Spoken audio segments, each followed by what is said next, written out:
Shalom, shalom. I just want to give all honor and praise and glory to the mighty one of Israel, Abi Yahweh, and his son, the Mashiach Yahushua, for giving us another chance to be kings and priests on this earth. I just want to give another special shalom to my brothers and sisters in this truth, keeping the law, statute, commandments of the Most High power. And just want to get into it. Your boy Zacharias going into a clip I seen today by the Smithsonians, and they was talking about the artifacts they found solidifying the Tower of Babel. Now, what you see on your screen is a depiction of the Tower of Babel, what it may have looked like. And the reason why they built it so high is because they believed that if the Lord was to ever flood the earth again, they would not be drowned or killed, okay? They also built it for other reasons, which I'm not gonna get into right now. I just wanna show basically the secular history and the biblical history of who was there at the time of the Babylon was being constructed. We're going to start at Genesis 10 and verse 6. And the sons of Ham, which we know are so-called Africans today, made Cush, Ethiopia, and Mizraim, Egypt, and Put and Canaan, which is northwest Africa, right? We'll scoot down to verse 8. And Cush begat Nimrod, and he began to be a mighty one on the earth. And he was mighty hunter before the Lord. He used to hunt lions and stuff like that. Wherefore it is said, even as Nimrod, the mighty hunter before the Lord. And the beginning of his kingdom was Babel, which we get the word Babylon from, use confusion. And Erik, which we get the word Iraq from. And Akkad, which we get Alcadian from. And Chaldea in the land of Shinar, right? So the geographical location is ancient Babylon, which is Iraq and parts of Iran as well. It was a huge kingdom. Also went into India. Okay, that's where verse 7 talks about the sons of Rama, which was King Rama. If you go read upon him, you're gonna realize he was an African king, and the East Indians basically learned a lot from these people as well. All the sons of Noah knew of the fate of the Most High, right?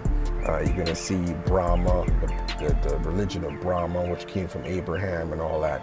So all these things are tied in, all right? But I want to show you a clip, and even though the artifact is sound and accurate, the history, how they depict it, is not. Without further ado, take a clip. This is an original brick from Babylon. It carries traces of an unusual material from the time. Bitumen, an ancient tar and mortar that's specifically mentioned in the biblical tale.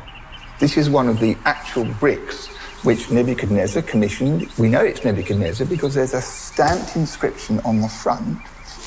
Down the edge you can see this murky black stuff. This is bitumen. Right, so Nebuchadnezzar commissioned this stone. But you're gonna realize a lot of kings, when we went under their captivity, they allow us to write our history to them in their language so they can learn our history. Ptolemy the fourth did that as well when we were under the Greek captivity, and a lot of the information came out to Ptolemy the second. We were in Egypt at that time, and they have in Philadelphia and Memphis, Egypt, a lot of the Israelites were there under captivity. Funny how on this side of the world we have a Philadelphia and Memphis where the Hebrews are up to this day. Can't make this stuff up. Anyway. In the book of Genesis, it literally says that they use brick for stone and bitumen for mortar. It's expressly said there. What we have here is one brick and its bitumen, which fits exactly into that special context. There can be no doubt that the stimulus for the story and the narrative must have taken shape during the Babylonian exile. Check who Daniel is, y'all. All the evidence says the Tower of Babel was a real building. The story of a mighty tower in a far-off land, written by a desperate population in exile. Now check who the Israelites supposed to be. Held captive by a ruthless king. And that's the king.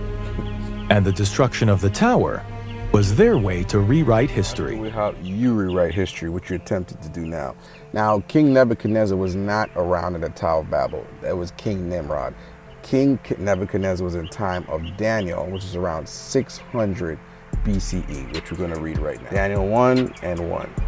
In the third year of the reign of Jehoiakim, the king of Judah came Nebuchadnezzar, the king of Babylon, onto Jerusalem and besieged it, right? This is thousands of years after King Nimrod ruled, okay?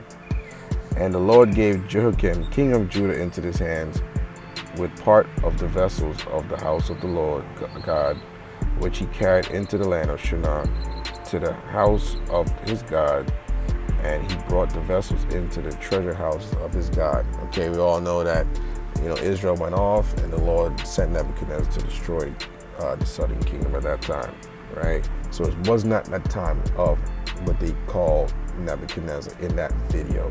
Now, why would they do that? They purposely do that to convolute history. This is what these people are famous of doing.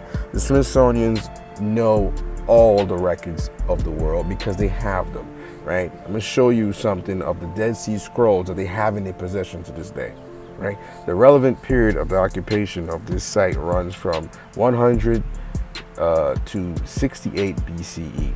The scrolls themselves nearly are dated from 3rd to the 1st century BCE. The 15,000 fragments, most of which are tiny, represents the remains of 800 to 900 original manuscripts, right? And when you go on their website, they only release 40 of these manuscripts. And the other damn near 900 or that they have, they said they can't do it because it will change the view of humanity's history, which we're supposed to get the real history because we're supposed to know who's who and what's what. But they know if they bring it out, it's going to solidify what we're saying, and they're going to solidify who's who, and it's going to solidify the actual history that they lied and told everybody what it is. So they don't want to bring it out. But we don't need them to do it because the Lord's going to force all the hands of the people that's holding on to our records and relics and artifacts to bring it out as this dollar collapse. They're going to just say, here you go, here you go. All these people that were paid off and given bribes to hide stuff, they're going to just come out with all our records. And they're going to get an influx of people in this truth like you have never seen before. If you think Aaron and Moses had a hard time, brothers and sisters, prepare to deal with everybody and their madness as they find out the true history of who they are. All right, with that, hope y'all got something out of it. It's your boy Zacharias. Brakatiyah, Brakatiyah, Shai, Brakatiyah, Brakatiyah, Shai. Most high power. If I see y'all next time, y'all rock this out. Shalom.